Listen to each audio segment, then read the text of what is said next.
ایک نوجوان ہمارا تبلیغی دوست گلاسگو میں رہتا تھا، وہ بیمار ہو کے ہاسپٹل گیا ہے، تو اس کی جو اٹینڈنٹ نرس تھی اس نے 3-4 دن کے بعد کہا کہ آپ مجھ سے شادی کریں گے؟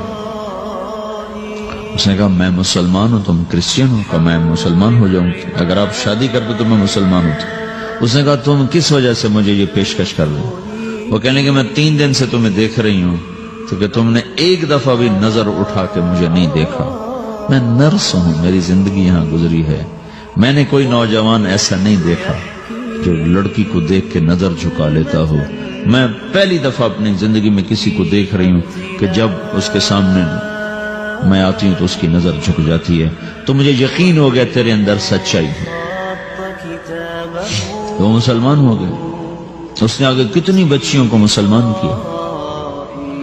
پھر اشفاق احمد صاحب مرحوم تھے، یہ ڈرامہ رائٹر، ان سے اچھی سلام دعا تھی میری، تو ایک دن مجھ سے کہنے لگے کہ میں تبلیغ کے کام سے متاثر ہوا ہوں انگلینڈ جا کر، پاکستان میں نہیں انگلینڈ جا کر، تو میں ایڈنبرا میں پارک میں بیٹھا تھا، میری بیوی میرے ساتھ بیٹھی تھی، تو ایک جماعت آئی، انہوں نے آ کر اذان دی مغرب کی اور نماز پڑھی۔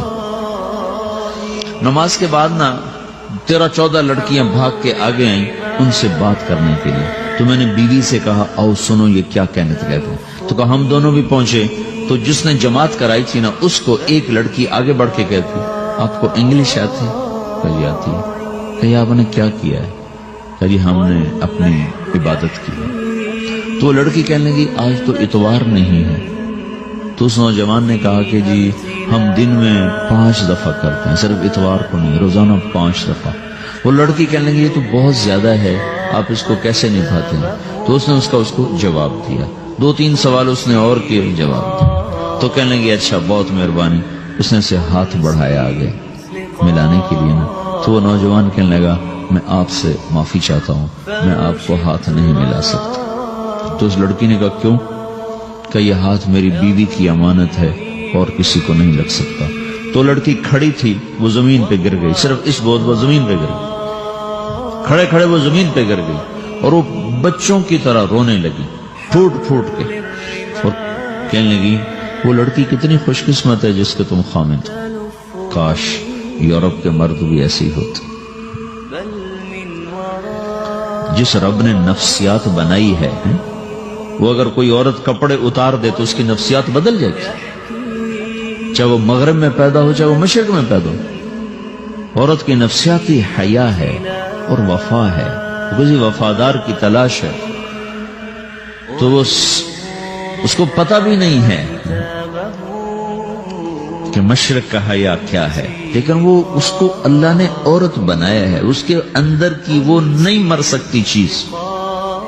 کاش یورپ کے مرد بھی ایسے ہوتے۔ اور آنسو پوچھتی ہوئی وہاں سے اٹھ کے چل دی۔ تو اشفاق صاحب مرحوم کہنے لگے میں نے اپنی بیوی سے کہا بانو آج وہ تبلیغ ہوئی ہے کہ لاکھوں کتابیں بھی چھپ جاتی، وہ کام نہ ہوتا جو یہ نوجوان اپنے عمل سے کر لیا۔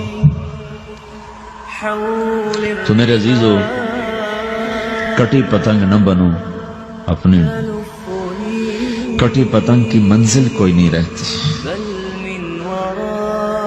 اللہ اس کے رسول کے ہاتھ میں اپنے ڈور دے کے چلو، اللہ اس کے رسول کی غلامی میں اپنے آپ کو چلاؤ تو اللہ تمہیں بھاگ لگائے، عزت بھی دے گا۔ اپنی منمانی میں کوئی راحت نہیں، اللہ کی قسم کوئی راحت نہیں۔ 6 بر اعظم پھر کے تمہیں بتا رہا ہوں کہ جو اپنی ترتیبوں پر چلنے والوں کے دکھ آپ لوگ اندازہ نہیں لگا سکتے۔ چلنا ہے تو اللہ اس کے رسول کی زندگی کو اپنا کے چلو، اللہ تمہاری دنیا بھی سکھ والی بنائے گا، آخرت بھی سکھ چین والی بنائے گا۔ لیکن یہ سیکھنا پڑے گا، تبلیغ اس کو سیکھنے کی محنت ہے اور اس کو آگے پہنچانے کی محنت ہے۔ تو یہ عمر ہے، اس وقت ساری دنیا اسلام کے لیے تیار ہے، چونکہ نظریاتی طور پر دنیا شکست کھا چکی، کسی کے پاس کچھ نہیں۔ تو ہمارے پاس ایک ایسا خوبصورت نظریہ ہے کہ جو ان کو بڑی تیزی سے اپنی طرف کھینچ سکتا ہے، اور اللہ کا احسان ہے کہ تیزی کے ساتھ نسلوں کا رخ اللہ کی طرف ہو رہا ہے۔ تھوڑی ہمت کرو، چھٹیوں کا وقت تبلیغ میں دو، باقی وقت اپنی تعلیم کو دو، گھر جاؤ تو ماں باپ کے خادم بن کے رہو، نوکر بن کے۔